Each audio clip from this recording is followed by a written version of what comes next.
Сайн байцгаана уу эрхэм хүндэт үзэгчдээ терминалийн чөлөөт харилцаг Монгол телевизийн терминалийн ихтгэх студиэс үзэгч танд шууд хүргэх бэлэн боллоо. Өнөөдөр бид нэг шин дугаараа онцгой эрхэмтэй хийн энэ бол Монголын маш алдартай шивэсчин гэж хэлэнгүүт хүн болгон Бандага гэдэг нэр орж ирж байгаа. Шивэсчин зураач Бандага буюу Бат ирээдүйтэй ярилцахаар ирсэн байна. Сайн байна уу? Сайхан үйлчж байна уу? Сайхан үйлчж байна уу? Бидний урилгыг хүлээн авч нэг цагийн цаг зав зориулаад ирсэн танд баярлалаа. За баярлалаа. За таны хувьд их онцлог бөгөөд их гоё баян одоо амьдралын түүхтэй ийм хүн. Тэгээд өнөөдөр бид таны одоо шивэс болон мото спорт мөн одоо спортын талаас буюу жиу-житсугийн спортоор та хичээлээд бас Азийн авраг хүртэл ингээд амжилт гаргаа явсан. Эдгээр амьдралынх нь өнгө болсон энэ онцлогтой гоё зүйлүүдийн талаар ярилцъя гэж урилаа. Тэгээд одоо таны бол овг бол баг шивэсчин гэдэг. Шивэс Бандага гэдэг. Тий. Шивэсчин Бандага гэл одоо маш олон жил ингээд хэвлэл мэдээлэлээр ч гэсэн айгүй их бичигддэг. Маш их олон одоо нэвтрүүлэг юм хумдаас ингээд орж гэлсэн. Тэгээд Европод явж агаад шивэсийг ер нь их сонирхоод Монголдо ирээд дүрслэхийнхаа ангийг төгсөөд яг шивэсчин болж исэн гэж уншсан. Тэгээд ер нь л таны дотор ингээд нэг юм рок стил шивэс хийх тийм ээ нэг тийм ер нь мэдрэмжүүд яваад байдаг байсан уу? Яагаад ийшээ ингээд орох болов? Тийм би нөгөө ер нь бол би нөгөө багасаа зурдаг байсан ер нь. Зургийн уралдаан тэмцээнд ороод тэгэл явдаг байжгаад ер нь зураач болно гэсэн бодолтой байсан. Тэг би нөгөө 10 дугаар анги төгсөөд биш дархан 10 жил төгссөн шүү дээ. Тэгээд 96 онд төгсөөд Польш руу энэ тухайн үед айгүйх 8-нд явдаг байсан шүү дээ. Тэгч би дөнгөжний 17 8 жоохон хүүхдэл Польш руу очил 8 игээл тэнэл тэнд тэгэл ер нь Польш сурдаг ч юм уу ухааны юм бодоол бас тэгээ тэр бол тухайн боломжгүй байсан л да. Тэгээ нэг 2 жил Польшд байж явах хугацаанд тэнд нөгөө яг жинхэнэ утгаараа нөгөө шивэс Польшд бол хөгжсөн байсан газар. Хөгжөөд эхэлсэн бас тодорхой айгүй олон юм татваж шивэсний студитэй болцсон те. Одоо Монголд ч юм бол яг тийм мэрэгжлийн студи тухайд 90-д онд ерөөсөй байгаагүй. Гэрээрээ нэг аргаар те нэг юм цэргийн шивэс ч гэдэг юм уу нэг тийм мөгөл бичсэн байдаг байсан шүү дээ. Зүүн баян гээл нэг тиймэрхүү л нэг юм одоо гар аргаар хийдэг хэмжээний л байсан үе шүү дээ. Тэнд очиод яг мэрэгжлийн шивэсний машинаар хийсэн шивэс өнгөч шивэс гэж юм яг ингээд сайн хараад эхлээд үнэхээр гоё санагдаад би ер нь одоо нөгөө зураачч болоог байгаа шүү дээ. Яг зурах дуртай зурдаг. Тэгээд ер нь шивэсчин л болъё гэсэн бодлыг тэнд ер нь бол өөртөө авцсан байсан. Тэгээд тэнд нөгөө мэдээ шивэсний студиуд нь бас ингээд байж байгаа учраас тийшээ орж гарна сонирхон судална. Тэндээс ер нь миний эхлэл бол тавигдсан. Аха. Тийм. Тэгээд буцаж 98 онд ирэнгүүтээ төсвөлгийн дээд сургуулийн Монгол зургийн ангид сураад. Тэгэнгүүтээ Монгол зургийн анги 2002 онд төгсөнгүүт ерөөсөө шууд л за ерөөсөө бодож исэн ажил руу орсон. Шивэснийхээ ажил руу. Тэгээд 2002 оноос чойш одоо ингээд 23 жил одоо он гараад 24 жил ингээд шивэс хийгээд явж байна да. Та дүрслэхийг Монгол зургийн ангийг. Тий, Монгол зургийн анги төгссөн тийм ээ. Аха, тэгээд ер нь яг одоо шивэсэнд бас янз янзын онцлог байна л да. Тухайн улс үндэстний соёлын ялгаа, одоо хувь хүний шүтлэг, сонирхол гэл одоо бол шивэсний соёл бол бүр бараг тулсан гэж хэлж болох уугүй юу. Тэгэхээр нөгөө Монгол зургийн зураач хүн болохоор бас Монгол шивэсний онцлогийг илүү гаргах энэ соёлын экспорт хийхэд бас энэ одоо шивэсний урлаг их нөлөөтэй болов уу гэж би бодсон. Ер нь баримтсалт уншиж байхад. Тийм би одоо энэ Монгол зургийн мэргэжлийг сонгож төгссөндөө аявих өөрөөр одоо азтай ч гэх юм уу тийм барахж явдаг. Юу вэ гэхээр энэ шивэстэй маш холбоотой Монгол зураг гэж юм чинь удаан цагаар суун, нарийн ажиллагаа ихтэй тий. Одоо нөгөө бид нар чинь бурхан зураал суун гэдэг чинь хэдэн өдрөөр сууж зурна, сууж сурах хэрэгтэй гэж одоо оюутан байхад багшаасаа сурж исэн юм хамгийн наазах нь тэр байгаа даахгүй. Тэгвэл шивэсхийн ингээд өдөржингөө олон цагаар сууж хүн дээр ажиллана, алдаа гаргах хэрэг байхгүй ч гэдэг юм уу тий. Ингээд Монгол зураг маань ингээд бас нэг өөрийн гэсэн онцлогтой. Одоо Азад ч юм болохоор одоо энэ хятадын гойхоо одоо Япон зураг эдгээр ч юм болохоор харахад адилхан хавтгай зураг мөртлөө Монгол зураг болохоор арай өөр байгаад байдаг. Төрсөл одоо өгүүлэмж нь өөр байдаг. Бусад одоо энэ Азийн зургуудаас юугаараа өөр байдаг гэхээр жишээ нь тэр контур зураас тий тэр өнгө буудаг тэр нөгөө орон зайг яаж илэрхийлж чинь адилхан хавтгай дээр хийж байгаа мөртлөө тэр орон зайг маш гайхалтайгаар оруулж өгдөг нь энэ Монгол зургийн тэр цаад нэг юм одоо өвдөс байгаад байгаа байхгүй. Тэрний би зах цухаас ингээд сурж эзэмсэндээ бол ер нь одоо бархалтай байдаг. Одоо Монгол зургийн онцлог нь их тийм хээ угалз ихтэй, нарийн зураас ихтэй гэж та сая бас хэлж штэ тий. Ер нь тэрийг одоо хүний биеийн дээр арьсан дээр зурхад техникийн хувьд илүү хүндэрдэг үү. Тэгээд дээрэс нь ер нь монголчуудын одоо шивээс хэлгэх соёлын тухайд гэх юм уу одоо сонгодог дүрслэл тэр зураг утга агуулгын хувьд ер нь монголчууд голцоо ямар шивээсийг хэлэгдэв юм бэ? Тий, Монгол гэхлээр хүмүүс одоо жишээ нь бусад орны хүмүүс ч юм ихэнхдээ нэг юм хээгээр төсөөлөд идэг байхгүй. Монгол хээг бол мэдээж маш баялаг, өргөн утгатай, айгүй гоё тийм зохиомж одоо тэр дизайнууд маш өргөн дэлгэр ингээд айгүйх одоо нөгөө хэрэглүүд дээр маш их хүннийг үеэс агуулаад хээ хуваар амар тансаг тий айгүй тансаг баян хүмүүс тэр тал дээр бол тэгэнгүүт яг шивээс тал дээр болохоор би одоо энэ Монгол шивээс гэж чимийг ер нь бас нэг тусдаа нэг юм төрөл байна гэдэг юмыг одоо мессежийг бол нэлээд одоо өгөхийн төлөө явж байгаа. Анны нэг одоо тод жишээ бол мэдээж одоо хөө амтлаг байна. Тийм, хөө амтлагийнхан бол одоо бүгд миний гараар одоо орсон гэх юм уу те. Миний одоо уран бүтээлүүд тэр дэлхийн тайзан дээр бас явж идэг те. Тэн дээр бол яг л одоо Монгол зургийн, Монгол шивэсний одоо тайзан дээр яаж харагдах уу, ямар өгүүлэмжтэй байх уу гэдэг юм уу те. Тэр бүгд ингэ шингэж явсан байдаг.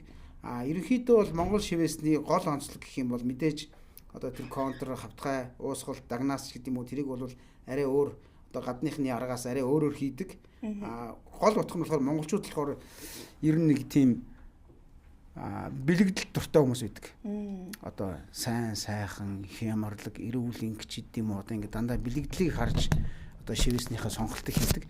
Тэр нь юу вэ гэхээр одоо монголчууд ч ингээд шонгор шувуу одоо юу гэдэг те ингээл одоо эртнийхээ янз бүрийн дөрвөн хүчтэн амьтанч байд юм уу дандаа сайн сайхныг бодож идэг. Гадныхан болохоор маш олон төрлийн стил байдаг ч жишээ нь одоо Japanese гэхтэл одоо ингээл лоо битүү бие ороос ингээл том байлаа. Америк ингээл орчин үеийн шивээс New School гэх ингэнгүүч ингээ одоо гавал юу гэдэг одоо зарим нь шууд дуртай одоо Жожголкээс шивжил байдаг, шүднээс шивжил байдаг. Тухайн үед ямар мемори үлдэж ин тэрийг ал шивждэг. Монгол хүмүүс бол хаа хамаагүй юм нэг шивдгүү ер нь болжгүй л дандаа л гой бэлэгдэлтэй хүч чадал юмыг илтгэсэн тийм шивэсийг айгүйх мэдээ шингээж явдаг. Тэргээр арай өөр онцлогтой. Тэгэхээр шүтлийн хувьд ч юм уу одоо шивээс хамгаалалт болох илүү амжилтын бэлэгдэл болох молохтэй тэр бэлэгдлийг ер нь хүмүүс ирж одоо яг хийлгэх ч юм уу эсвэл бодит амьдрал дээр би тэ шивээстэй холбоотой надаа ийм кейс тулгарлаа гэсэн тийм түүхүүд ер нь байдаг уу бодит. Тий одоо жишээ нь би өөр дээр одоо эндээ ингээд юу шивсэн бохгүй. Шонгор шувуу. Тий шонгор шувуу. Одоо таны тэргүүн дээр байгаа юу? Одоо миний толгоон дээр тий тэргүүн дээр байгаа шонгор шувуу. Тэгээ шонгор шувууч юм да өөрөө маш дайчин, маш хурдтай тий хурц. Одоо тийм ирэмгийн Монгол төмний бэлэгдэл цагаан шонгор шувуу штэ. Нэг би өөрөө энэ шувууг бол одоо маш их шүтдэг, өөрөө айгүйх олон зурдаг, байнга зураал ингээл одоо уран бүтээлүүд дээр энэ айгүйх болжгүй л шонгор шувуу оруулах гэдэг ирнэ. Тэгээ би миний хувьд нөлөөлсөн юу гэхээр би энэ шонгор шувуу шивээсэнс хойш ер нь маш завгүй болцсон. Хөөх. Тий ерөөсөө ингээд ажлаа дийлэх байсан те. Тим хэмжээнд очиж надад тэгж өөрт тэгж мэдрэгдэж одоо би өөрөө бас тэгж тэрийг айгүйх бодож явдаг. Тэгэхээр ер нь нөгөө нэг бодол сэтгэлтэй одоо нийлээд энэ уран сэтгэмж хүний өөрийн одоо тэр оюуны тэр бас чадал тэр дотоод хязгаар ингээд нэг цэг тогтолцоороо бас бодит зүйлийг ер нь бүтээж болох юм аа л гэж хэлэх гээд байна. Тийм тэгээд нөгөө энэ дүрсний хүчгээ чим угсаал энэ ертөнцид байгаад байгаа байхгүй. Одоо гурвалжин дүрс ямар байдгүй, дугуй дүрс ямар байдгүй, пингшүүдэр ч гэсэн дугуй дүрс яадгүй, бүх дүрсний бэлгэлүүд байдаг шүү дээ. Энэ бол угаасаа энэ орчлын ертөнцийн дүрсний бэлгэл, тооны бэлгэл гэж юм угаасаа байж идэг. Тэрийг зөв ашигласан, зөв зохиомжилт, зөв хээ болгож явсан ард түмэн бол ер нь монголчуудын Төв Аз бол тэр соёлоороо ер нь бол дэлхийд гайхалтай. Та микрофон өөрлөгөө татаад сунгаад ярьж болно тийм. Тэгэх юм бол илүү бас яриана. Яг бэлгэдлийн тухайд бол би бас их одоо нөгөө сониучрхан бас асуух гэдэг юм л да. Монголоос өөр бусад газарт бас мэдээж одоо Японд ч юм уу Азийн бусад орнуудад Европод бас шивээсний урлаг их өндөр хөгжсөн ч гэсэн бэлгэдлийн тухайд бол одоо Азууд шиг бас нэг их тэгж бэлэгдэж шийдвэ гэдэг чинь шүү дээ. Одоо Японд ч юм уу Хятадын та шивээсний урлагийг ер нь судлаад ингээд явж байгаа. Та өөрөө нэг хэсэг бас Японд амьдарч ирсэн байлээ шүү дээ. Япончуудын шивээсний онцлог нь одоо ямар байх вэ? Монголчууд одоо нэг хэсэг Япончуудыг дуурайх тийм якуза нарын өнгөт шивээс мэвэсийг одоо 2010 оны үед юу нэлээд их бас хийлэгдэг байсан. Тэгээд тэдгээрийн юу нутаг учир нь бас юу байдаг юм бол Японд өөрсдөө бас шивэсийг одоо яаж авч үзэж байна? За Японд бол шивээс одоо хөгжөөд маш олон жил болсон. Хөгжихтэй болохоор одоо сүүлийн үеэр бол якуза нар гэж ярьдаг штэ ингээл одоо гимт хэргийн хар одоо бүлгийнх нь шивдэг шивээс гэдэг ойлголтоор хүн бүхнийх нь толгойд нь тархинд нь суудсан байдаг. Одоо ч тэр нь явж лээдэг. Хаа хамаагүй шивэсний газар байхгүй. Ер нь бол жоо хаагдмал байдаг Япон болохоор. Яагаад гэвэл нөгөө дээрээсээ л одоо тэр харын бүлгийнх нь ч үгүй юм уу тэр якуза нар хийлэгдэг гэдэг юм хүнийх нь тархинд суудсан учраас тэднэрээс айж дүрвдэг, зүгтдэг. Тэр хүмүүс нь угаасаа ер нь бол жоохон босод хүмүүст аюултай мэт явсаар байгаад одоо өдийг хүрээд явцсан. Одоо болохоор японочууд шивээс одоо якуза хүмүүс нь мэдээж байдаг л байх л байж л байгаа мэдээж. Гэтэ тэр болгонд амар шивээстэй бай заавал өөрийгөө ялгах шаардлагагүй ч гэдэг юм уу тиймэрхүү юмуд бол мэдээж байгаа. Заавал шивээстэй байгаал би якузаг өөрийгөө тамгалаа. Дээрүүд бол заавал шивээстэй байх хэвээр. Бүлэг одоо чинь ямаагүй чиж гэдэг юм уу те. Одоо нутаг нутгаар одоо надад монголоор бол за амгалан гэвэл амгалангийн боссууд бол амгалангийн юмыг илтгэсэн одоо ямар ч үеийн нэг юм шивээстэй. За тэр энтлийн амны тэр нутгийнхан бол одоо тэр чинь болоо дандаа нэг лууга, бараа, галч шууга тэ тэднийг өнгөөр ялгаж шивдэг. Тэнд шиввэл тийм хүчтэй, энэ шиввэл ийм хүчтэй, мөнгө дууддаг, ингэдэг тэгдэг гээд тэгээд тийм утгуудаар явдаг байхгүй Японы одоо соёл болохоор. Одоо болохоор Японд жишээ одоо жижигхэн шивээстэй байсан ч саунд орох юм бол тэрийг нөгөө бусад хүмүүс нь шивээстэй л бол энэ амир гэж бодсон тийм сэтгхүүтэй. Бүр одоо хүртэл тэр нь мөрдөгддөг. Одоо хүртэл мөрдөгддөг. Одоо ил шивээстэй бол ажилд авахгүй. Одоо цуг ажиллаж байгаа хүмүүс найгаад ажлаас гарчдаг байхгүй. Тийм болохоор ерөөс ил шивээстэй байж болохгүй. Олон нийтийн одоо том онсен гэж байдаг шүү дээ. Халуун гоё аршааны газар. Тэнд бол одоо ингээд шууд үүдэнд нь бичсэн байдаг шүү дээ. Шивээстэй хүн орохыг хориглоно гэдэг. Тэг яг нөгөө шивээстэй хүмүүсээ ордог онсен бол жоохон хөдөө. Хол яг нэг уулын онсен бол орж болдог. Гэвч чинь ингээд Японд бол хаалттай байгаа. Солонгос бас ер нь хаалттай байсан. Инжилээс ерөөдөө шивээсийг суул тавиад энэ бол ер нь бол орчин үеийн урлаг юм байна гэдэг талаас нь хөгжөөд явж байгаа. Монголчууд шивээсийг ер нь яаж авч үзэж байна. За одоо жишээл 90 онд ч юм уу 2000 оны их үед ч юм уу шивээс бол бас л ингээл нэг таны саяны хэлдгэр за одоо Японд бол якуза нар бусдад ийм аюултай нийгэмд аюул учруулж болох үе хүн гэж одоо тодорхойлогддог байсан бол тодорхойлогддог ч юм байна. Одоо хүртэл монголчууд ер нь шивээсний урлагийг яаж авч үзэж байна. Одоо бол харьцангуй их чөлөөтэй болж байгаа шиг байна те. Би бол өөрөө бас шивээсэнд их дуртай ахгүй юу. Миний аав бас зураач хүн учраас тэгээд тэр ялангуяа өнгөтөр хийсэн гоё шивээсийг харахаар бол их гоё санагддаг. Тэр монголчуудын тэр ялангуяа сүүлийн үеийн залуучуудын ер нь хандлага ямар байна? Тэгээ Монголд хөгжил нь бол яг та ер нөгөө одоо энэ монголч айгүйх Оросын цэргийн ангиуд байдаг байсан шүү дээ энэ нөгөө. Тэгээ тэднээс үүсэлтэйгээр ер нь шивээс цэргүүд дунд айгүйх үүссэн. Цэрэгт явсан ах нар л шивээстэй ирдэг. Нэг бол нэг болохгүй газар суусан хүмүүс шивээстэй байдаг. Тийм л үе байсан 90-ад оны үед. Тэгээд 90-ад он гараал тэгэл 90-ад оны сүүл 2000-ад онд л ер нь Монгол цөөхөн хідэн шивээсч хүмүүс одоо шивээс хийж одоо өөрийнхөө сонирхлоор гарч ирээд тэгээ 2010 оноос хойш ер нь тэгэл яг нэг мэрэгжлийн шивээс гэдэг юмыг яг хийх гээд хэд хэдэн хүмүүс одоо ингээд энд студ нэгээд ингээд хөгжиж явсаар хагаад одоо хүрсэн. Яг одоо бол Монголын шивээсний хөгжил бол ер нь дэлхийн орнуудтай адилхан ийм төвшөнд хийж байгаа залуучууд маш олон залуучууд хийдэг боллоо. Чиглэлээр хийдэг боллоо. Одоо жишээ нь би бол шаардлага гарч штэ. Гадаад болохоор шивээс хийдэг хүмүүс зөвхөн би одоо бичиг шивнэ. Нэг бол зөвхөн Япон шивээс шивнэ. Нэг бол зөвхөн одоо портрет хүрэг шивж гэдэг юм ингээд төрөлжсөн байдаг байхгүй. Яг л нэг хүн ам ихтэй шивүүл хүн ихтэй учраас яг төрөлжөө өөрийнхөө чаддагаараа дагнаад мэрэгжлийн болоо явцсан байдаг. Миний хувьд болохоор тийм боломж одоо арай өөр юу гэхээр нөгөө шивдэг хүн цөөхөн ирсэн хүний л одоо сэтгэлдэн тултал за ийм хэлгийгтэл ямар ч одоо маш олон стил багтал аль альгээр нь хийдэг болох тийм одоо шаардлагаар ингээд бүх төрлийн шивэсийг хийдэг болоод явсан. Одоо та тоолж үзсэн үү хичнээн үйлчлүүлэгч юм би энэ дээр шивээс уралсан байгаа вэ? Би анх бол тоолдог байсан юм. За нэг тэд тавьцаа явж ин за нэг 7-800 мянга гэх. Тэгээ сүүлийн бүр тоолохооч байсан жижиг шивээсний зураг энтриг зураг мургийн авч үлдэхгүй тэгээ хийгээл явууч тэгээ тоог бол угаасаа хайсан. Одоо тэр шивээс хийхэд ур чадварын асуудал бол маш өндөрт тавигдах байхаа. За магадгүй одоо шууд зургийг хараад дуурайлгаж зурхаас илүүтэйгээр өөрийн уран сэтгэмжээр цор ганц зөвхөн тэр хүний бие дээр зураад хийх бол одоо ур чадварын бүр маш юм хол зөрүү ялгаа гарах байх л та. Тэгэхээр би таныг нөгөө мэргэжлийн зураач хүн төрөлх хурлын сургуулийг төгссөн учраас энэ ялгаанууд нь бас их одоо тань дээр их харагддаг болов уу гэж бодож байна. Тэ одоо нөгөө яг энэ мэргэжлийн шивэсч дунд нэг юм фри хенд гэж нэг юм байдаг байхгүй.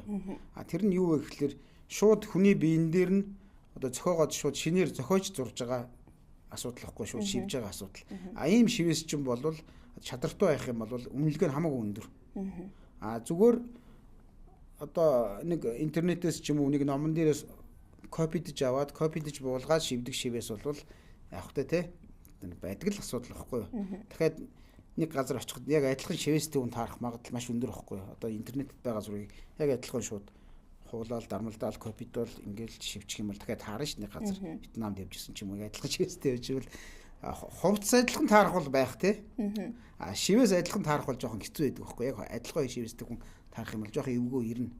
А тэр утгаараа ингээд нөгөө мэргэжлийн шивээс хийдэг тэр нөгөө фри ханд хийдэг хүмүүс үнэлгээ нэг дахин илүү үнэтэй байдаг. Жишээ нь нөгөө гадны жишгээр бол энгийн шивээс хийдэг хүмүүс нэг цагийн $200 $250 байхад фри ханд тэр одоо шууд цохиож хийдэг. Яг одоо таны хүсэл төрж байд юм. Би ийм шивэстэй болмоор байна.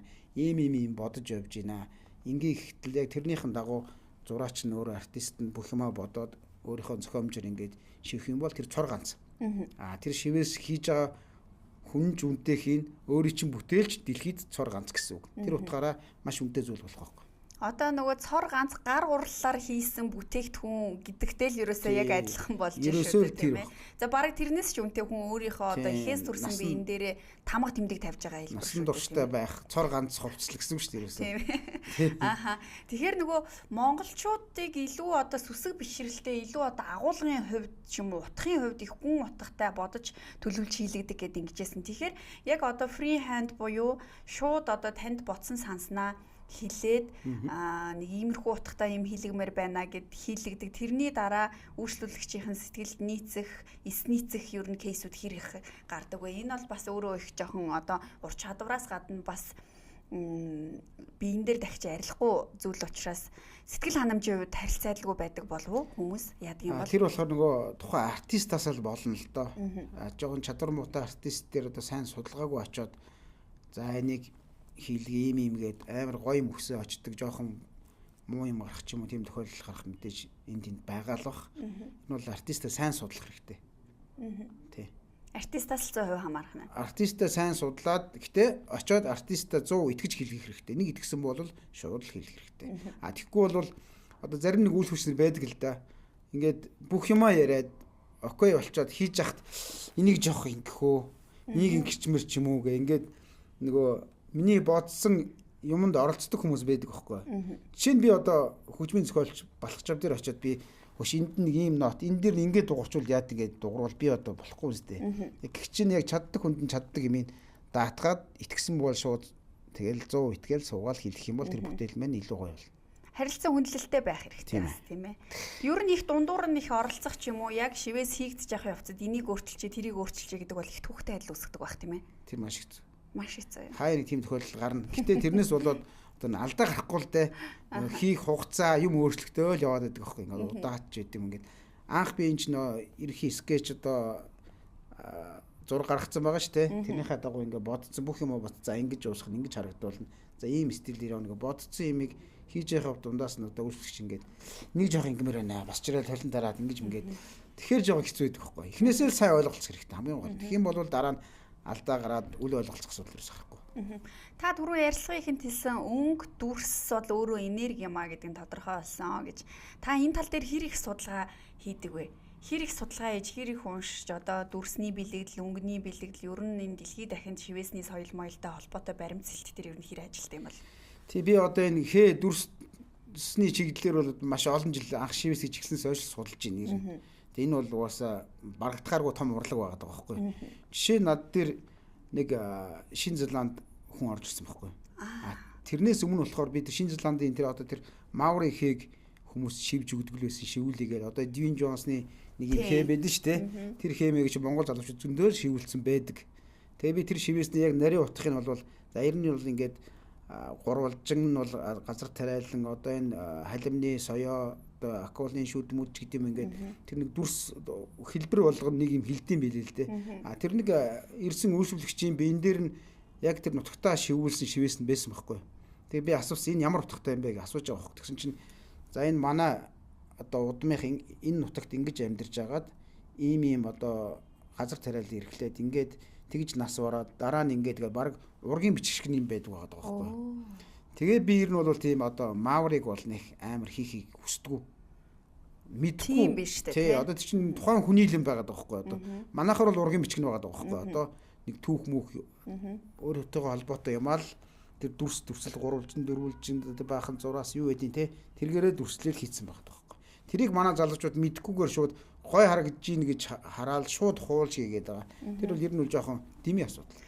Тэгэхээр тэр чинь нөгөө нэг дүрсний хувьд бэлэгдэл энерги гэж ин гэдэг чинь тэр хүний одоо баг ургийн бичиг тэр амьдралынх нь тэр бүх түүх тэр хүний одоо баг амьдралын замналыг өөрийнхөө биен дээр ирээ шивнэ гэдэг бол бас одоо яг шүтлийн хувьд ч юм уу хэрвээ тэрийг онцлог үздэг хүнд бол их тааг үзүүлж таарах нь. Шал өөр зүйл болоо авчиж байгаа. Тэр хүний юмыг би хуулаа явж гарч тэр хүний амьдралын бодож исэн юмыг би өөр төр наага авчиж байгаа. Тэгэхээр бараг амьдралынхаа зам мөр төрөл өөрчлөлтөж орж байгаа. Тэгэхээр тэдний тэр Маори шивээс чинь бол нэг тийм сүрхий дүрс мөрс байхгүй шүү дээ. Ерхийдөө нэг маск байдаг. Тэгээд гурвалжин дөрвөлжин янз бүрийн хагас дугуй муур төвснүүд маш их байдаг. Тэд нар чинь бүгд ийм хиллэгтэй баг одоо манайхаар бол одоо энэ хадны сүг зурагч гэдэг юм уу те. Тэр нь яваад байгаа байхгүй. Одоо Шинэ Зеландд төрийн эрх барих дээд байгууллагад нас үндэсний шивээстэй хүмүүс байдаг шүү дээ. Ам аман дээрээ ингэсэн тийм ээ ингээд тэгэхээр тэрийг одоо төрийн эрх барих дээд байгууллага дээрээ хүртэл зөвшөөрж ийн гэдэг чинь яг л ургийн бичгтэй адилхан хүлээн зөвшөөрөх. Тэр бол яг нөгөө бүр олон жилийн түүхтэй өөрсдөө урлаг болоо явцсан юм.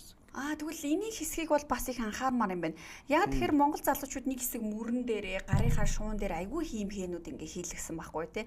Гэтэл тэр чин цаана хэрвээ дүрсийг одоо тайлаад унших яг тайлах юм бол өөр хүний амьдралын түүх удам ухсааны тэр тайлал нь явж байна. Тэгээ тэр хүн өөрөө над дээр шивс хэлэхдээ бас яг тийм өөрсдөө шивээс хэлгэсэн байхгүй. Тэнгүүд тэдний өөрсдийнх нь тэр одоо манай Монгол хээний ном шиг ном байгаа байхгүй. Тэр номон дээр бүх одоо тэр дүрснүүдийнх нь тайлбарууд нь тийм утгатай гэж одоо энэ товчлсон үгнүүд нь бүгд байж идэм бил. Тэр нь болохоор англиар биш байсан л та ингээд өөрсдөө хэлээр тийм номтойгоо явж байгаа. Энэ дүрсийг энэний доор байрлуулад ингэж хийлгээгээд хэлгэж явж байгаа юм. За яста анхаарал штай юм байна тий. Хэрвээ ийм шивээс хэлгсэн хүмүүс сайхан бол бас засуулахад гэмгүй юм байна. Ер нь бол засуулах ч юм уу. Ер нь бол гэхдээ тэдний шивээс зарим нь бол нэг тийм хит их тийм одоо ургаа бичсэн ч юм уу тийм биш. Бас нэг тийм бэлэгдэлтэй дүрсүүдээ аюу шивцэн байд юм бэл.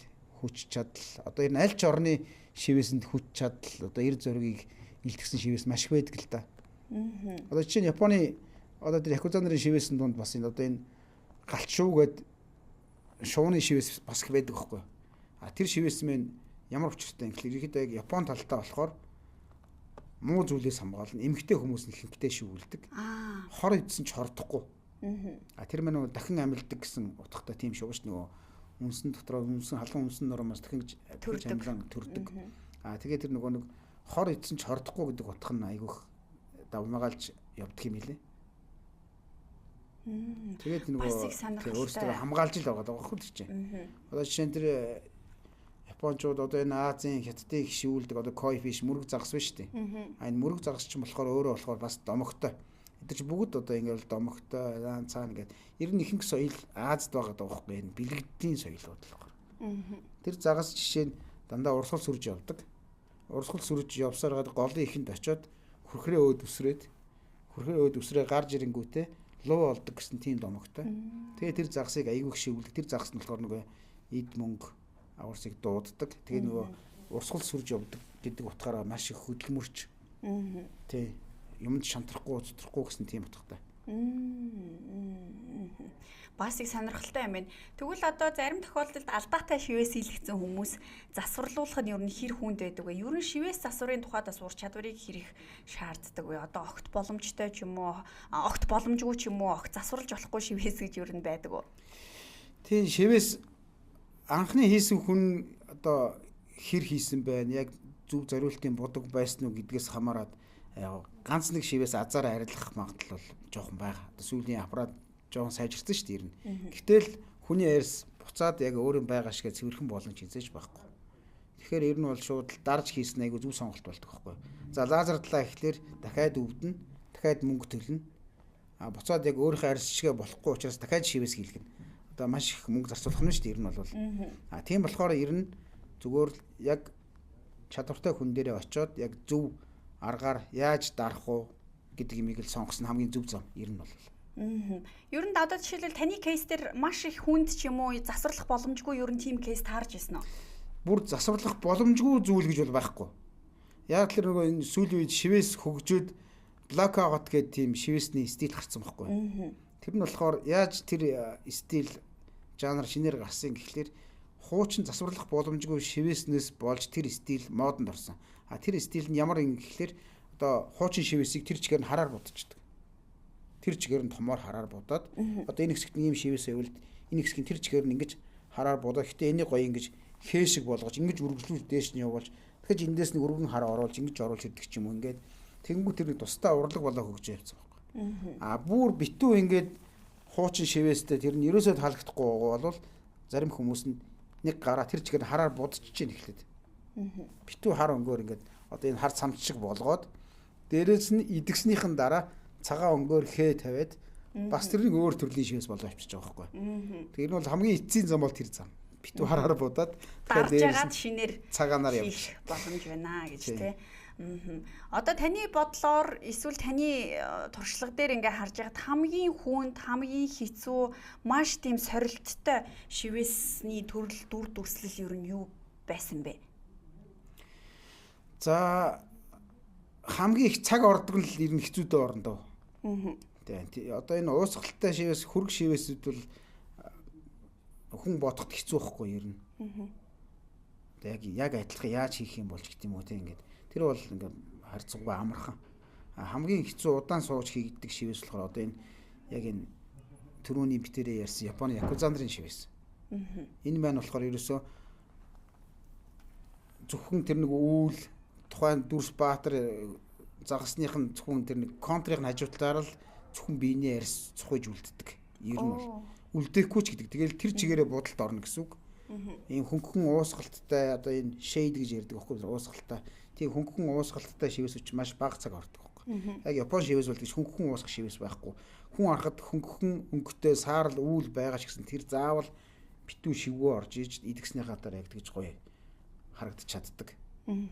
Манай энэ Азч байна одоо энд Япон шивээсийг дуурайж хаас агуул хийдэг л дээ. Америкч бас дуурайгаал хийж лээдэг. Эднэр нэг юм дээр алдаа гаргадаг байхгүй. Юу вэ гэхэлэр Япон шивээс мань өөрөө дээр видео хийжсэн арга нь гар аргаар хийжсэн учраас хит нарийн зураас гаргах хит нарийн дүрс хийх тийм боломжгүй байхгүй угаасаа. Гараараа ингэж одоо түлхэж нэг бол ингэж цохиж хийн штэ. Тэгэхээр шин хит нарийн зураас гаргах боломжгүй учраас тэр контр зураас нь бүдүүн. Ерөнхийдөө тойм ийм том дүрстэй цул будалт ихтэй учраас холоос маш гоё харагдаж чаддаг. Маш гоё тод харагдаж чаддаг. Тэргээр онцлог байхгүй.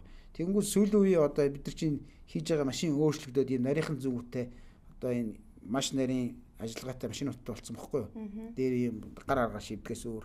Тэнгүү тэр нарийн зүгээр хийгээд Япон юм шиг хийчихээр тэр болохоор Япон шивээс биш зүгээр нэг Аз шивээс л болчиход байгаа байхгүй. Яг Япон якузагийн шивээсний шин чанар гэдэг бол тэр контр зурааснаас ахуулаад хэр бүдүүн байх хэвээр ингээд тэ нөө яг мэддэг хүмүүс хараад ийм ялгаа байна гэдээ мэдээвч. Тэгэхээр юм бас нөгөө эртний хэв шинжээ хадгалах нь өөрөө их чухал. Тэр нь амар чухал байхгүй. Яг адилхан дуурайгаал луугийн зураал яг адилхан нуруугийн буулгаал хийлээ гэхэд хийгээд дуусахаар өөр харагддаг байхгүй юу. Одоо яг тэрийг одоо анзаараагүй хүн хийх юм бол дээрвийн хийсэн якузандрын шивээс орчин үед яг адилхан бүр лаг машинаар хийлээгээ харахад орчин үеийнх нь муу харагдана. Яагаад тэгэхээр тухайн үеийн хийжсэн аргыг яг тэр нөгөө донжийг олж чадаагүй учраас. Гэхдээ сүүлийн үеийн машинаар тэр бүдүүн зөө бүх уусгалт бүх юм байж байгаа учраас тэр донжийг олоод хийх юм бол илүү гоё бол. Одоо монголчуудын хамгийн эртний шивээс хийх юм бол хэдийд яаж өрн хийгдчихсэн бэ? Эртний хаад ноёдын үед одоо шивээс монголчууд юу хийлэгдэг байсан. Ягаад би ингэж холбож асууж байгаа нэхэр индианчууд бас их шивэстэй байсан шүү дээ. Тэгэхээр яг нөгөө үг эцгийн хувьд ч юм уу одоо газар нутгийн хувьд ойролцоо одоо гэдэг ч юм уу тийм ээ нэг ийм холбоо сүлбээ юу н байдаг болов уу? Тэгээ одоо яг ингэ ярихаар л яг шивэсний үүсэлт хүчил хаанаас юм бэ? Энэ индианчууд үүсгэсэн юм уу гээл айгүйх яриа гардаг байхгүй одоо мауричууд ч юм уу хин ч ингээд. Тэнгүүд би дүрслэглэгийн дээд сургууль төгсөхдөө диплом хамгаалахдаа хүний биений дүрслэлээр диплом хамгаалсан байхгүй. Тэгээ тэрэн дээр нэгэн судалгаа хийсэн. Тэгээ энэ археологч Эрдэнэбаатаргаа дээр бас очиж ирсэн. Тэр нөгөө археологийн олдуурын зөндөө голомт хоёроос олсон олдуур гээл ингээл зөндөө олон ном сонин уншаал ингээл судалгаа маш их хийсэн. Тэнгүүд чинь нөгөө анх дээр үед энэ өндөрлөгөөс альпийн нуруу одоо энэ өндөр алтаа нурууноос олдсон заншуулсан булчнууд байна шүү дээ. Эдгээр чинь болохоор шивэс хөөсөн байхгүй юу? Шивэс тэгж мэдэг байсан. А тэнгүүд 96 онд Германы нэг эрдэмтэн тэр хуучны тэр шарилуудыг ингээд тусгай ягаан гэрэлд одоо нён гэрэлд гэсэн үг шүү дээ. Энэ бол харсан чинь биен дээр нь шивэс байсан. Гэрэлд харагдсан. Тэнгүүд тэр маань ингээд нүүдэлч шивэстэй байсан гэдгийг харуулсан. Тэгэхээр бүр одоо ингээд хүннийг үед л монголчууд шивэстэй л байсан. 3-4 жилийн өмнө шивэстэй байсан. Бас их сонирхолтой юм. Тэрнээс үүссэн индианчууд үүсгэсэн гэх чих аюу хэцүү. Шивэс минь анх яаж үүссэн гэхээр ерөөсөө л одоо орчин үеэр бол зэрэг дэм цол хэрэгмийг л тухайд ялгаж исэн байгаа байхгүй юу. За энэ хүн бол ийм хөө одоо тэн дээрээ тим сорвтой сорв хийдэг ч юм уу сорв байж явж байгаа дараа нь байгалийн шороон будаг янз бүрийн болоо нөгөөх нь өнгө ороод эхлэнгүүт нь өнгөтэй болоод эхэлсэн ч юм уу те ингээл яг тэндээс үүссэн гэж хэлэхэд маш хэцүү. Сонирхолтой юм а тийм ээ. Та өвөр Монголд шивэсний уралдаануудаас шүүгчээр ажиллаж байсан юм элэ. Тэр одоо ер нь TikTok дээр ч юм уу Instagram дээр ингээл бичлэгүүд харж байхад өнгөт янз бүрийн шивэсийг одоо тэр хүрэг шивэс мивэсийг бол их чадварлагаар хийж ин л та. Тэгэхээр Монголтой харьцуулах юм бол өвөр Монгол шивэсний одоо өрсөлдөх чадвар гэх юм уу, ялгаа гэх юм уу тэр зүйлүүд ер нь ямар төвшөнд байдгийм бэ? Одоо сүүлд бол одоо би нэг тод санаж байгаа нь Орхонбаяр Арслангийн шивэсийг ингээл хийжсэн тэр нэг тренд бол одоо их олон даагч магчтай ингээл болсон байсан. Тэгээд ер нь өвөр Монгол шивэсчид Монгол шивэсчдийн ур чадварын ялгаа бөгөөд тэр зөрүү юм нь ер нь аль төвшөнд байна? Тий одоо ур чадварын хувьд бол тийм амар ялгаа гарахгүй. Одоо маа сайн залууч зөндөө гарч ирж шít бас. Зүгээр хэр зөрөгтэй хэр их гой юм хийлдэх тэр хүн жоохоо одоо үйлчлэгч жоохоо цөөтэй гэсэн үг байхгүй Монголд бол ернэ. Хятад бол хэдэн сая хүн байж байгаа шүү дээ. Юу л бол юугаа шивүүлнэ, битүү шивүүлнэ. Мэдээж үнэлгээ өндөр. Тэгэхээр чин артист гой юм хийж болж байгаа.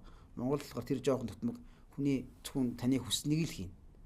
Тэгэхгүй бол ингээд нөгөө амар олон үйлчлэгч орж ирэл би ингээ тэгээ бүр хамгийн гоё шилж хийдэг ч юм уу жишээ ингээд тийм боломж байхгүй яг л хүснийг л хийдэг учраас жоохон тэр тал дээр жоохон дутмаг. Хятад болохоор хүний олон гэж нэг юм байна штэ. Маш олон артист байна. Угаасаа чадвартай артист биш маш их байна. Одоо түрүүний ярьдаг Орхонбаяр Арслангийн шивэсийг хийдэг хүүхэн бол одоо Нью-Йоркт байдаг хүүхэн штэ. Тэр бол одоо бүр зөвхөн Хятад та биш. Бүр дэлхийн том одоо энэ тэр хөрөг зургийг өнгөтөр шивдэг хүмүүс хүртэл тэр хүнийг одоо үнэхээр номер 1 гэж шүтэж байгаа штэ. Тэр бол ялчгүй одоо. Тийм хүмүүсийг бол гүйцэхгүй л дээ одоохондоо баарах. Тэгэхээр энэ нөгөө нэг хөгжилт бас яа харахгүй зураач хүнд одоо зурах тэр талбай ч юм уу тийм ээ одоо хөгжимчин хүнд хөгжим зурах зэмсэг нь байх хөгжим тоглох зэмсэг нь байхтай адилхан яг шивэсчийн хүнд бол шивэс хийх тэр талбай буюу тэр одоо зоригтой тэр юмыг илэрхийлэх бас хүн эрэхтэй байгаад байна гэж тийм ээ. Тэр нэг хүн амын тооны хувьд бас бид нар цөөхөн учраас нэг тэгэж олон одоо хүмүүс шивэстэй байхгүй гэдэг юм уу аль эсвэл тэгэж зоригтой хийх хүн их цөөхөн байгаад бас энэ хөгжилтэй шууд холбогдож байна уу? Тэр зоригтой хийх хамгийн гол нь нөгөө тэр гоё зөв шийдлүүдийг гаргах зориг байхгүй юу? Тэгэхгүй бол зоригтойг бол Монгол зоригтой шивэс хийлгэсэн. Сүүлийн үе одоо манай энэ рэпер дүүнер бол одоо нүүр мөрөндөө өөрөө алж штэ тэ. Тэр бол маш том зориг. Энэ бол шивэснийхээ урдаг талаас болохоор арай өөр болчиход байдаг. Тэр бол тухайн хүний имижийг бүрдүүлж байгаа зүйл. Гэхдээ яг шивэс талаас бол Яг гоё уралгүй гэхэлэр жоох хэцүү байхгүй. Таны хоёр гаран дээр байгаа шивээс ямар утгатай вэ? Их тод харагдаж байна. Тийм миний энэ болохоор асар гэдэг хоёр нохоо. Оо тийм байна. Тий зүүн баруун талаас ингээ хамгаалж яадаг. Тэгээ би болохоор өөрөө нэг бодож өмнө ярьж лээсэн л да бас ингээ нөгөө морь жилтэй. Ивэл гэдэг утгаараа. Тэгээд би ч өөрөө нөгөө мотоцикл унаад ингээ явхад голоор муу юм урахгүй хоёр нохоотойгоо хамгаалттайгаа явж байгаа гэдэг утгаараа. Тэгээ өөртөө ингэж явдаг. Тэгээ ингээл нөгөө бэлэгдэл яваад байгаа шүү дээ. Тийм байна тийм ээ. Бэлэгдлийн хувьд бол одоо үнэхээр онцгой юм аа. Тэгээ таны над толгон дээрээ шивүүлсэн шонхор шуу бас их хүчийг өгсөн, их ажлын амжилтыг өгсөн гэдэг сонсоход бас их гоё санагдаж байна. Бараг шивээс хэлгчмээр ч юм шиг нэг бэлэгдэлтэй нэг гоё юм хэлгмээр ч юм шиг хөсөлтөж. Тэгээ би дараа нь энэ талтаа заа юу шивэх вэ гэж бодож байгаа. Би нэг өөрийнхөө нөгөө би ч өөрөө гिचний шивээс чи хүн ч гэсэн би ч өөрөө нэг артист яг зураач хүн шүү дээ. Тэр нэг биерээр зурдаг хүн учраас нэг биерээр зурчих яг зураач гэдэг утгаа бас нэг харуулчих гээд энэ тал дээр биер. Оо тийм байна. Ингээ чихэндээ авчулсан юм шиг харагдав. Тийм байна. Тийм биер шивсэн. Зураач нар чи ингээд хийчихдэг шүү дээ. Зөв. Хамгийн нийтлэг гаргадаг алдаа юу вэ? Одоо зүгээр би харахад нэр ус шивүүлэх нь дараа нь эсвэл одоо хосуудын хувьд ч юм уу хин нэгнийхээ царай зүсийг шивүүлэх нь бас дараа нь их одоо засварт ороод байх шиг л харагддیں۔ Зүгээр таны хувьд мэрэгжлийн үний хувьд юу юу гэж зөвлөх үү? Сонголтын дээр ингэж сонгороо гэж зөвлөх үү? За одоо жишээ нэр шивбэл салждаг ч гэдэг юм уу, хөрөг зургийн шивээ дэмэж гэдэг юм уу. Энэ бол тухайн хүний өөрийн л асуудал. Одоо Монголд бол заавал тэр нөгөө шивчгээр салчаад байгаа юм биш байхгүй юу? Угаасаа л Монгол гэр бүл салалт маш өндөр тоонд байгаа шүү дээ. Өндөр өвтэй байгаа. Тэр бол заавал тэр нэг нөлөөлөх юм зүйл би бол биш гэж бодож байна. Гэхдээ та нар шивээс хийлгэхдээ нэг ингүүл зүгээр шүү, ийм утгыг бодороо, ийм юмнуудыг судлаад үзээрэй гэдэг анхан шатны зөвлөгөө нь юу байх вэ? За ер нь бол зүгээр хүн дагаж гангарч шивээс битэл хийлгээд дэмий байхгүй. Эхлээд өөрийгөө бод. Шивээс гэдэг нь ямар урлаг юм бэ гэхэлэр өөрийгөө одоо би үг хэлэхгүйгээр өөрийнхөө арьснаар илэрхийлж байгаа урлаг байхгүй. Одоо жишээ нь би өөрийгөө хэлэхгүйгээр л өөрт чинь илэрхийлэх нь шүү дээ. Тийм урлаг байхгүй. Одоо жишээ нь тэн дээрээ тийм ч гэдэг юм ингээл одоо манай энэ одууд байна шүү дээ. Ингээл янз бүрийн шивцсэн юм. Тэр чинь зөв гоё байхгүй. Хүн харахад л энэ ийм утгатай. Энийний шивээс нь ийм утгатай. Энэ ийм хүн юм байна гэдгийг шууд хүн харахад л ойлгомжтой байхаар тийм урлаг байхгүй. Тэгэхээр хүн юу вэ гэхээр өөрийнхөө дотоод мөн чанар би юунд дуртай, юу бодож явдیں۔ За үг шиг гэж байгаа бол ямар үг гоё, би ямар үгэнд дуртай. Одоо жишээ нь хамгийн гоё ч үгүй юм одоо манай ээж тийм үг хэлдэг байсан. Аав тийм үгэнд дуртай ч үгүй юм уу. Би хүүдээ тийм бодож ингэж шивлээч гэдэг юм. Ингэж өөрийнхөө ямиг бодлыг илэрхийлсэн хүн бол тэр шивээсээс өөднө гэж байхгүй. Тэрэнд алдаад байх юм байхгүй. Тэгээд улам одоо төгөлдөржиж утгын хувьд илүү хүчрэх гоё болох байхаа. Хамгийн гол нь өөртөө ярьж иж сэдвээ юм олох хэрэгтэй. Тэгэхгүй бол ингээл гоё шивээс энэ гоё харагдана, энэ гоё харагдана ч гэдэг юм. Тэгж бодож шивээс хийлгээд бол нэх гоё амжилтыг олж хол явдаггүй байхгүй юм. Дараа нь амархан уйдл гэсэн үг. Шивээс ч яг байдгаараа байж лээ. Тэгээд уйдчдаг байхгүй юм. Нэх гоё санагдахгүй те ингээл өөр шивээс ч гоё юм шиг ингээд. Тэр өөр шивээс ч гоё юм шиг гэснээс ер нь нөгөө нэг шивээс нэг хэлгүүлсэн хүмүүс дахиж хийлгэх гээд ингээд нэг юм донтой олчдаг ч гэдэг юм нэг яриа байдаг шүү дээ. За тий. За тэр болохоор нэг ийм бидг байхгүй. Би бол тэр нэг өвдөлтөнд нь хүн дуртай болно гэж бол угаасаа байхгүй. Өвдөлт бол угаасаа тодорхой хэмжээний өвдөх л өстэй өвддөг. Хүн болгоны өвдөлт мэдрэх чанар өөр. Тэгээд тэр нөгөө яагаад дахин хийлгээд байгаа юм гэхэлэр жишээ нь чи шивээс хийлгэж үзээгүй те? Үзээгүй.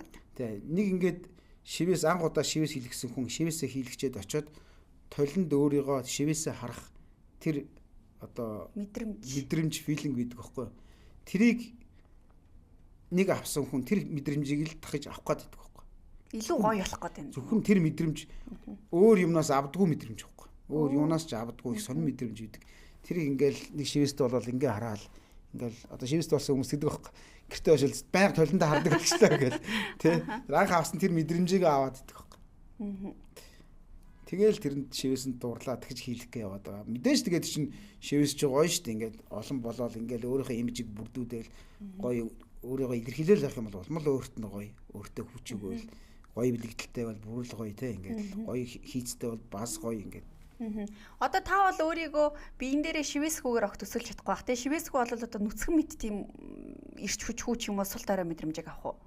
Би шивэсгүү бол дээ шүү дээ. Та түрүү мото унж явах та гэдээ ярьсан. 2012 оноос хойш ер нь мото унж эхэлсэн үү? Chopper чин. Тий одоо яг ер нь бол нэг олон улсынхаа нэршлэл байкерууд байхгүй юу? Байкер. Гэхдээ бид Монголд болохоор бид нөгөө одоо жишээ нь манай клубч Mongolian Choppers гэдэг тийм Chopper гэдэг нэрийг ер нь нутгшуулаа явцсан. Одоо гадуурч гэсэн хүмүүс мотоциклтэй явж байгаа Chopper ч явж ярьдаг болсон ерөөс тий. Тэгээд 2012 оноос хойш энэ Mongoлийн Chopper жаханд үүстэйгээ нийлээд анхын клуб яг нөгөө албан ёсны төрөмс байгууллага болгоод тэрнээс хойш ингээд клубтэй үнэнчээр явж байна. Тэр ер нь энэ мото унах болсон санаа энэ сэтэл ер нь хаанаас төрсөн бэ? Тэгээ яг би таныг зураач хүн шивээс хийдэг. Тэгээд машин мурлагийн одоо торгон мэдрэмжтэй их өөр юм онцлогтой гэж ер нь тодорхойлох гээд байна л да. Энгийн бос амьдралаар амьдарч байгаа ч гэж баг хэлж болох л бах. Тэгэхээр энэ авж байгаа мэдрэмжийн хувьд шал өөр байдаг баха.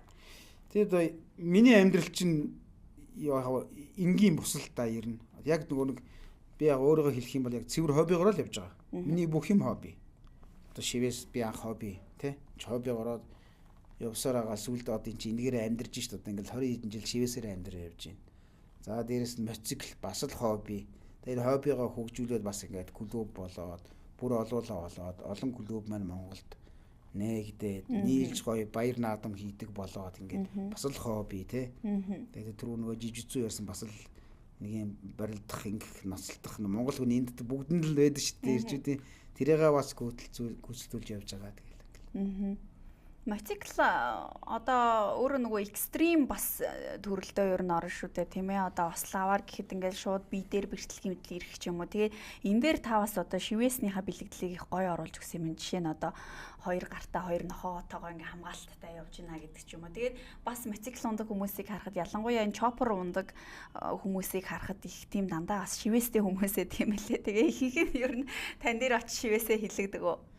Тий, янз бүрэлдээ над дээр ирдэг хүмүүс зөндөө байгаа шивээстэй мотоцикл ундаг хүмүүс. Миний найз нар гэхэд дандаа л мотоцикл ундаг. Шивээстэй тэгээ нэг юм нэг ч царайлаг хүн байхгүй тийм хүмүүс л байдаг шүү дээ. Дандаа хөө харахад нэг хэцүү хүмүүс. Гэтэ аюул сайхан хүмүүс байдаг. Одоо манай клубт чинь одоо мотоциклэнд чинь юм байхгүй. Зөвхөн мотоциклийн тэр моторын дуун дээр л нэгдсэн хүмүүс байгаа байхгүй. Тэрийг сонсох гэж. Түүнээс зөвхөн тэнд рок сонсдог хүмүүс бол биш. Янз бүрийн чиглэл, янз бүрийн ажил хийдэг. Зөвхөн мотоцикл унж тэр гоё мэдрэмжийг авах, тэр гоё ингээд одоо би нөгөө ялангуяа би өндөр өрүүлтэй мотоцикл унах дуртай байхгүй ер нь. Тэгээ ингээд сэлгсөрөөл Монголынхаа тал нутагт ингээд тавхиж явах бол амар гоё мэдрэмж өгдөг байхгүй. Тэр мэдрэмж бол гайхалтай. Тэгэл 100 болохыг хүлээгээл байж идэг.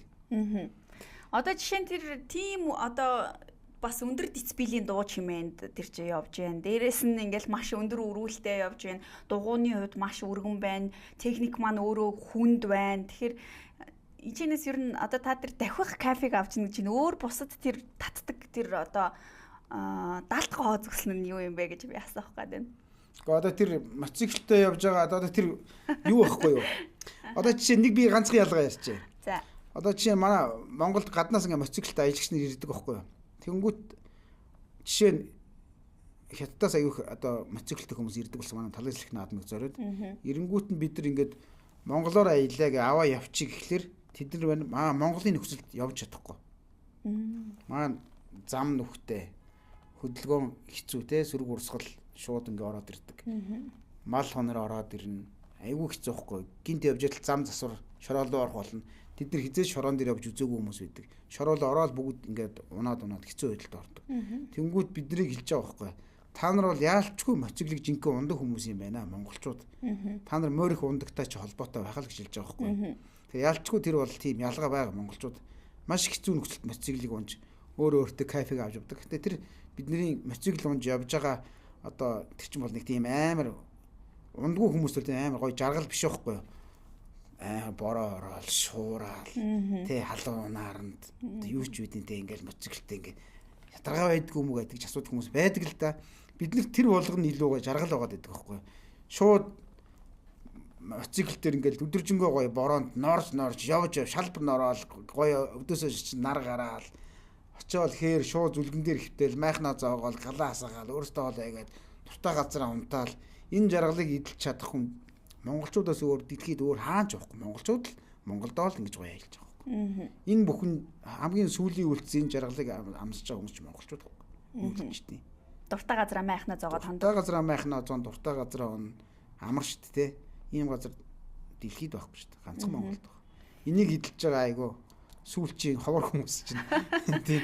Тэгээд зовлон болгоно гоё байгаад байдаг байхгүй. Кайфтай жаргаж штт юм. Би сонсохдоо одоо маш их дуу чимээтэй ч юм уу гэж ингэ сонсч байна. Гэтэл ингээд дуртай хүмүүс нь бол тэрийг баг хөгжмийн аялгау мэт их кайф авч ямар гоё дуурж ийна гэдэг ч юм уу тэгж сонсдог байх тийм ээ. Их ялгаатай байна уу? Тий одоо энэ хотод бол одоо энэ дуу чимээний асуудал айгүй том асуудал болчихлоо шүү дээ. Дуу чимээний бохирдолч гэж ярьдаг болчихлоо. Тий тэрэн дээр нь бидний энэ хамгийн түрүүнд явдаг.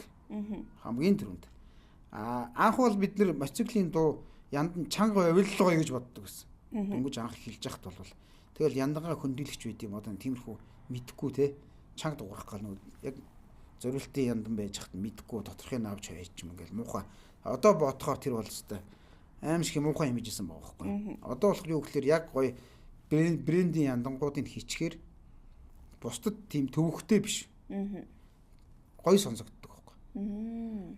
Ухаад янз бүр болгоод тайраа тастаад нэг турба шиг юм хийгээ хийчих юм бол тэр орон сууцны хороол дундуур энэ хот дундуур явахаар тэр трактораас гоё чимээ гарахгүй муухай чимээ гарахгүй ер нь бол. Тэгэхээр их тийм задгаа том сонсогдоод идэгэн зориултын бус яндан байна л гэж. Зориултын бус яндан хүнд нөгөө чийлтэй байхгүй.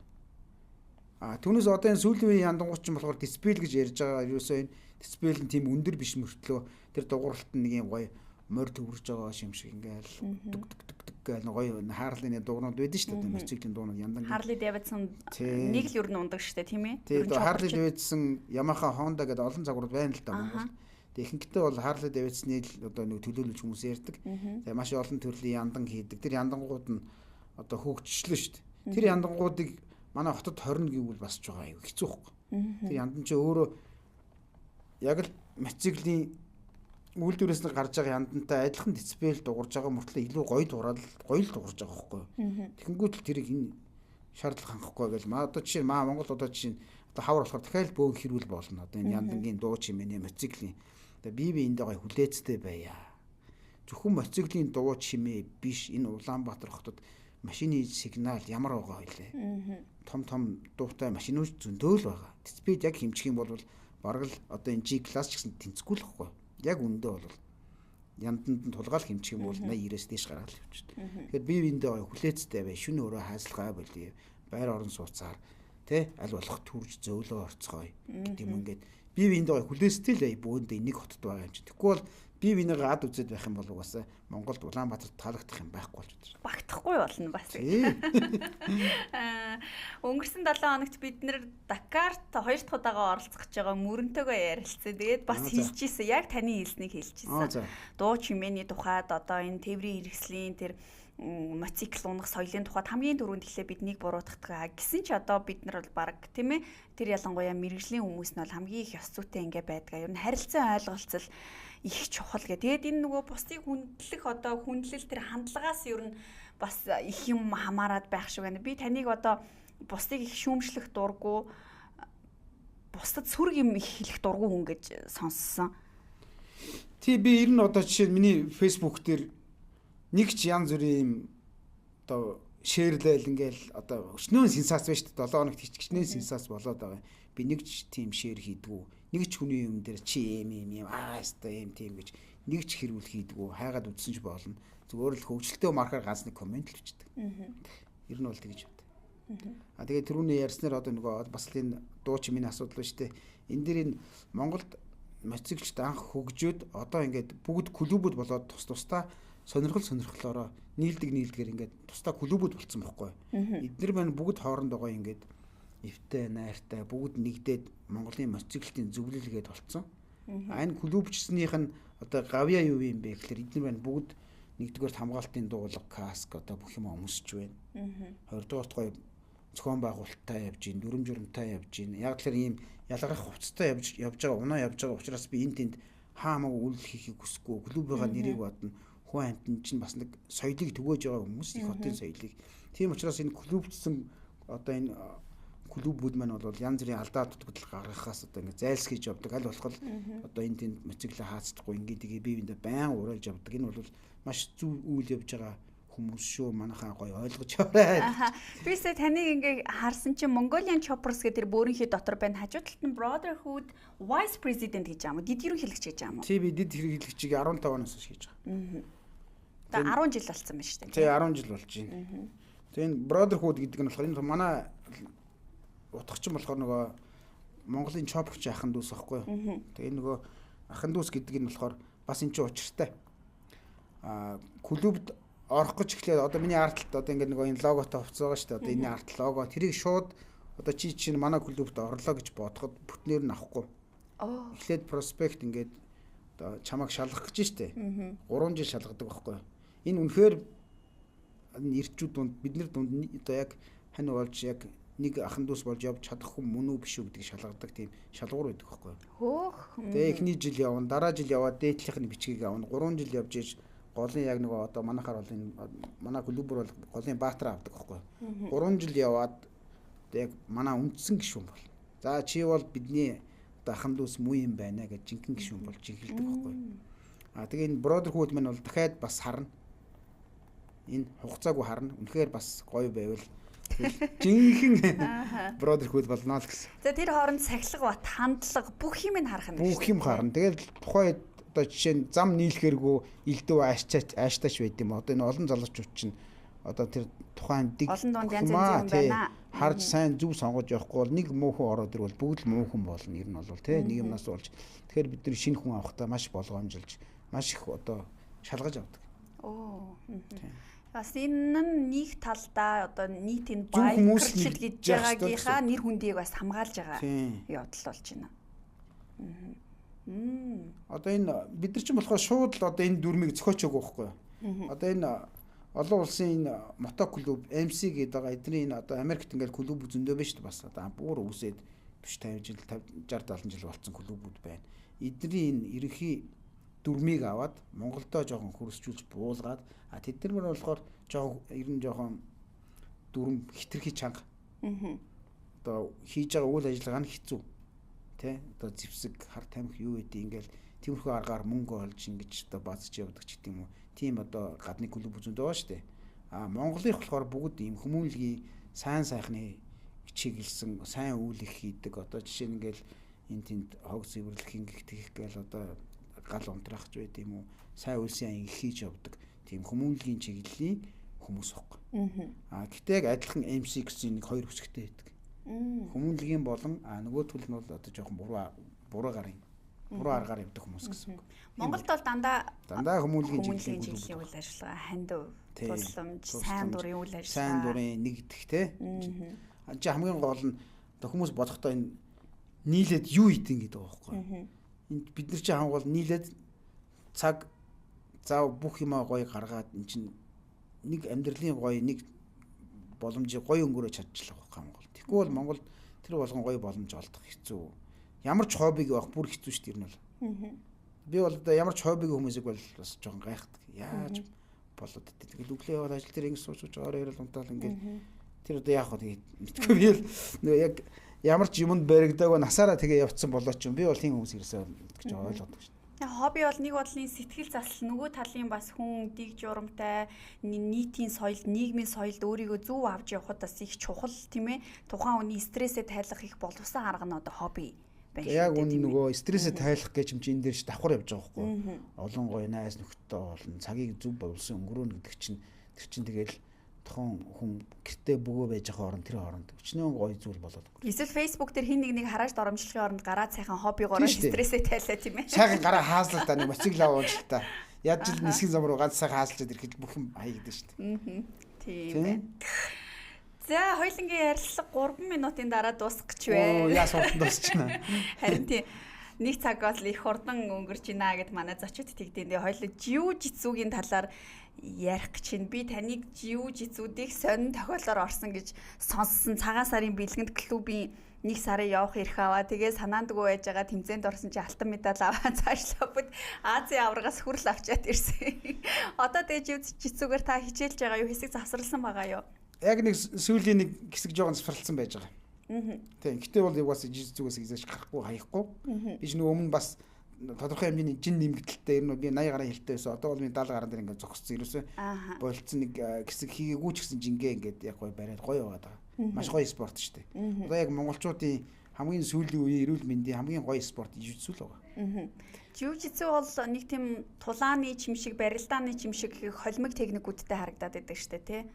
Тий, ерөөсөө энэ орчин үеийн хамгийн гоё гимнастик болчиход байгаа байхгүй. Яг гимнастик бол хүмүүс ингэж л ойлгоод шүү дээ. Энд чинь бол хөдөлгөхгүй булчин ажиллахгүй одоо шүрмэс юу ч байхгүй бүгд ажиллана тий. Тэгээ дээрээс нь кайфтай байхгүй. Нэгнтэйгээ гоё амьд харилцаатай барилдаад нэгнийгээ оноогаа шидээд өчөөд амар гоё спорт. Тэгээд хамгийн гол нь бэртэл гэмтэл маш багтай спорт байхгүй. Тэр нэг чухал байна тий. Тий. Тэр нөгөө ялангуяа бэлтгэл хийж байгаа бол бэртэл гэмтэл ер нь гардаггүй спорт байхгүй. Яг тэгэхээр яг зүг хичээлээ зүг заалгаа явах юм бол бэртэл гэмтэл гарахгүй. Тэгээ хөрс маш гоё гарна. Амар гоё кайф аавна. Тэгээ эрүүл мэндэд маш хэрэгтэй. Жингийлэл мэлүүдийг бодох ямар шаардлага байхгүй. Жишээ нь би олон цагаар шууд шивээс хийдэг гэсэн нурууны өвдөл жоохон байдаг байсан байхгүй. Тэгээ хөдөлгөөн хийгээ жижигцүү хийгээ сонголт чинь бүх юм орно штэ. Тэгээд ирэхээр тэр ерөөсөө бүр мартагдсан байхгүй. Аюу гоё.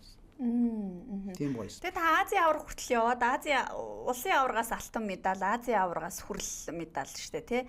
Тэгээ тэр хүртэл явчаад яагаад хэсэг завсарлаж байгаа. Гэхдээ яг сүүлийн үед нэг ажлын юунаас болоо жоон завсарлсан байгаа. Түүнээс би өөрөө завсарлаагүй. Тийм би Токиогийн Азийн аваргаас хүрэл медаль авсан. Тэгээ сая сүүлд Монголд жижигцүүгийн дэлхийн аваргыг зохиосон монголчууд. Монгол жижигцүү маш сайн хөгжсөний илэрхийлэл тэрэлдэ дэлхийн аваргыг зохион байгуулна гэдэг бол тэр цэмцээнд ороод бас хүрэл медаль авсан. Тэгээ гачаа бас Лас Вегаст нэг оролцсон. Тэгээ хүрлийн төлөө малтарсан. Монголдоо бол хэд хэдэн медаль авсан бас. За тэгээд өөрийн амьдралаараа одоо маш гоё түүхийг бусдтай хуваалцаж, бусдын амьдралыг бас утга учиртай болгоход гар бие оролцож яваа танд талархал илэрхийлээ. Яагаад ингэж хэлжийнэ гэхээр шивээс бол өөрөө одоо насан туршийн өмсгөл гоё л болж байгаа учраас тэр бусдын амьдралд утга учир нэмж байгаа, илүү төгөлдржүүлж байгаа, тэр оюун санаанд нь байдаг тэр бодлыг нь биен дээр нь бодит зүйл болгоход одоо 23 жил ингээд зүтгэжчээ. Тэгээд танд бас нийт одоо үзэгчдийн өмнөөс болон бас яг энэ шивээсний урлагийг сонирхдаг, дээрэс нь мото спортыг сонирхдаг, мөн жив жицүүг сонирхдаг энэ олон залуучуудын өмнөөс талархал илэрхийлье. Тэгээд цаашдынх нь ажил амьдралд амжилт хүсье. Бас ингээд яг ярилцаад суувал цаашаа ухах юм уу зөндөө байна. Тэгээд цаг яалтаа арга байхгүй энэ түрээ дуусж байгаа учраас одоо талархал илэрхийлээд амжилт хүсээд ярилцлага төгсөе гэж бодож байна. За маш их баярлалаа. Үнэхээр нэг цаг маш хурдан өнгөрлөө. Сайхан чөлөөтэй ярьж суулаа. Тэгээд танай ажлын хамт олонд амжилт хүсье. Маш их баярлалаа. Танд мөн дахин амжилт хүсье. За баярлалаа. За үзэгчдээ чөлөөтэй ярилцлага өнөөдөр шивээс чин бандгаа буюу Бат ирээдүйтэй ярилцлаа. Тэгээ бидний ярилцлага орой 18 цагаас хойш YouTube-д байршин мөн Монгол телевиз олон терминал нэгтгэх гэсэн пэйжүүд дээр лайв маань хадгалагдаад үлдэх учраас та бүхэн эргэн ухрааж үзэх бүрэн боломжтой. Маргааш шинэ зочинтойгоор эргүүлцгээе. Баяртай.